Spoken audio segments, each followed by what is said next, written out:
Hi, I'm Lisa from Lori's Country Cottage. Welcome to How Tuesdays. Today, I'm going to show you how to use the 2-in-1 Square It Up Fussy Cut Rulers.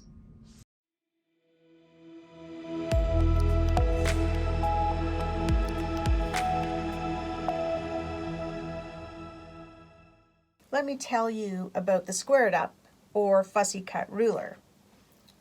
First of all, it has all the great features of other Creative Grids rulers. It's got their anti-slip technology in dots on the back so that it will slide as you're positioning your ruler, but as soon as you press down, it doesn't move.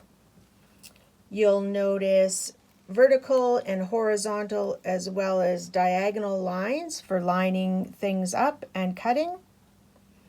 One of the most unique things about the ruler is it doesn't measure left to right or right to left. It measures from the center out.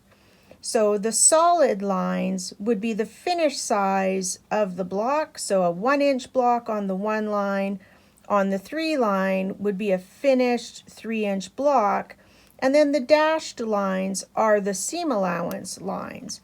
And then you'll notice at all of the seam allowance lines, there are holes where our marking tools can make marks on our fabric to center it to whatever size we want.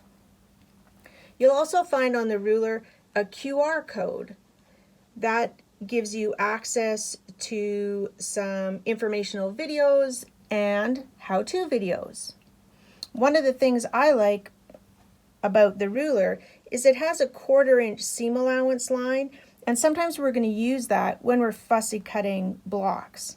So let me show you a basic fussy cut. If I wanted to make a finished 4-inch block, I would simply take my marking utensil at the dashed seam allowance line between 4 and 5. I would make a dot on my fabric. Whoop, there we go. Now, I can take my ruler and join those 2 lines and make lines all the way around and then cut on those lines, or I could simply take my rotary cutter and cut on the lines. That would give me a 4-inch finished square, and this square would be 4.5 inches. Let me show you another application. My husband is a Boston Bruins fan. So if I want to center the Boston Bruin in a block, but leave the Montreal Canadiens out, because apparently if you like Boston, you can't like Montreal, I would take the center of my ruler and put it in what I consider the center of that Boston Bruin. And now I can use this dark line to see if I'm centered. I've got a little bit too much room there, so I'm going to shift it over. Now it looks centered to all those black lines. Now I've got that Boston Bruins centered. So how big of a square can I make to leave out the Montreal Canadiens? Well, if I cut on the 7-inch line, I will be sewing the seam allowance on this dashed line, and there won't be any Montreal Canadiens in here. Let's see what happens with the rest of the block if this is my finished size.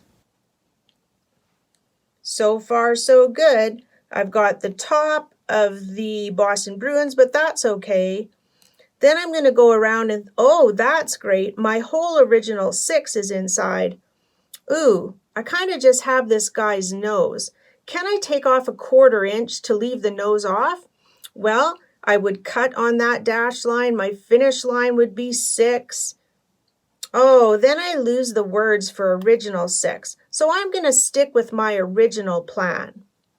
I'm going to cut on the 7-inch line and stitch on the dashed line. And that's the biggest block I can make. So I'll take my silver marking pencil and mark. I have 2 choices. I can mark here and cut a 1/4 inch outside that line, or I can mark here and cut inside. But we're used to having that 1/4 inch on the outside, so that's what I'm going to do. I'm going to mark my 4 corners with my silver pencil. And then I'm going to draw a line from silver to silver and go all the way around and make a square. Now see the little nose? That's my stitching line. So I need to take my 1/4 inch line on my ruler, line it up with my silver drawn line, and cut out here. Then my block is a 1/4 inch bigger all the way around. When I piece it into my quilt, I'll be stitching on this line, and there's that guy's nose, but I do get the original 6. Let me show you another example. Here's some great bird fabric. I want to see, if I want to cut a square, how can I best cut to get full-size birds? So if I use this bird in the middle, when I cut around the outside, I only get tails and I lose their heads, so that's not good. What if this guy's in the middle? Well, I got just his beak showing off, and again, those tails, so I don't really like that. If I use this chubby guy in the middle, well, that's quite a bit better. I have this whole bird and this whole bird, just his tails. That guy's left off, and I still have this little guy. So this ruler is a great way to get the best value out of a fussy cut friendly fabric. Here's another way to use the ruler. Let's say I want to center this in a square and use it for applique.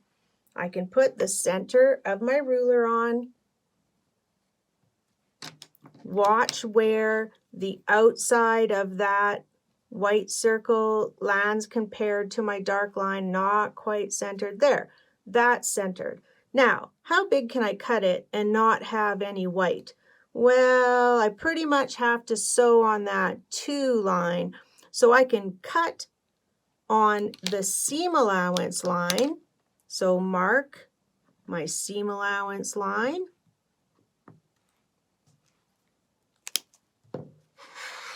Now I can just take my rotary cutter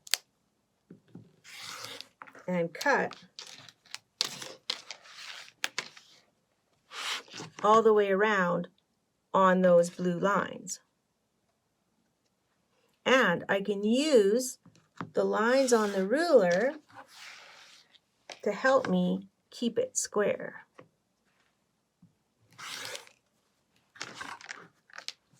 And one more cut. There we go. And that's my perfectly squared, there we go, center square. So now if I take that and I have my heat and bond on, and I plunk it down on a piece of fabric, this is not centered. But I can take my squared up and fussy cut ruler, find the center of that again. All I'm going to do is line up on that 2-inch line.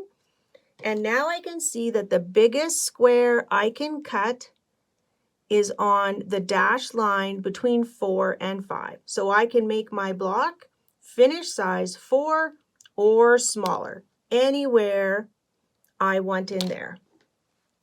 So I would simply, if I wanted to make it as big as I could, mark those 4 corners and cut them out, and my square would be perfectly centered. And you can see how the lines on the ruler help you to square it up.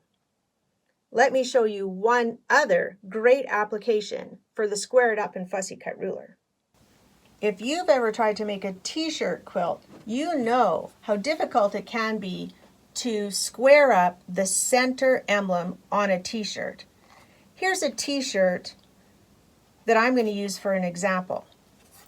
I only have the 8.5 square ruler at home today. For a regular t-shirt quilt, you're probably going to use the 12.5 or the 14.5 inch ruler, but for my demo, this will work. So here's what I'm going to do. I'm going to put it where I think is kind of in the middle.